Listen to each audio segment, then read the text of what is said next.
Ba! Hi guys! So, for tonight's video, ito, nakita niyo naman, kakatapos ko lang video. And, I feel so clean. Kasi guys, ako, talaga lang.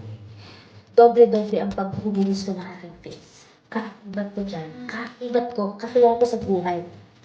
Yan. Sige, 21 years. Kaya siya may mga gold. Kasi kids, see that golden feeling. Ganon. Ito na ang tanong. Ang tanong ng bago.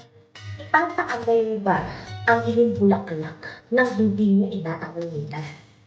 Dapat aamunin mo dita yung bulaklak mo bago mo ipaamoy sa iba. Kaya ako, guys, hindi lang nakahalata, pero inaamoy ko yung bulaklak ko. From time to time, parang ganon. Meron na ba? May something na ba? Kasi pwede tayong magkaroon ng expiration hours eh. Alam mo yun? Bakit ba nagkakaroon ng amoy doon sa bulaklak? Lalo na sa mga singit na part. Kasi ako, may mga kaibigan ako kamag-anak na nagkaroon sila ng ganong klaseng problema. May mga jutok-jutok yung mga singit nila.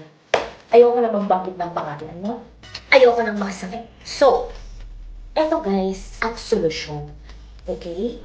This is the solution. Yeah. Ano to guys? G21 Pure Kojic Bleaching Scrub. Kasi meron siyang mga so, parang matanggal yung nalulukot na amoy dun sa singit mo.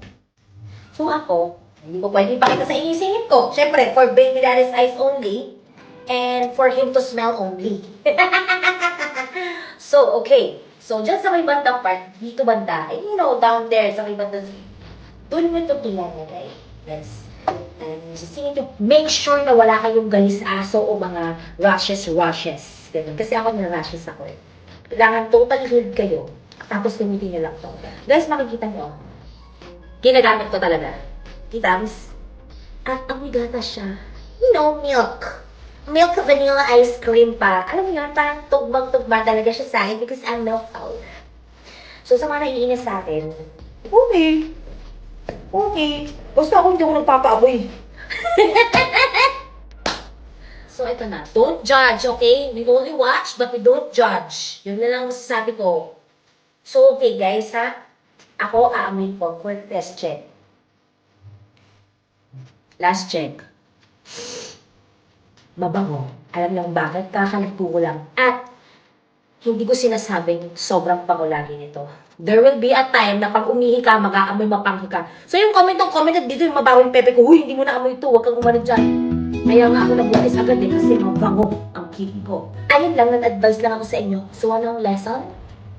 Amuyin niyo muna bago nyo ipaamoy. Yun! Diba? I'm a pretty mom. Because I have a pretty girl.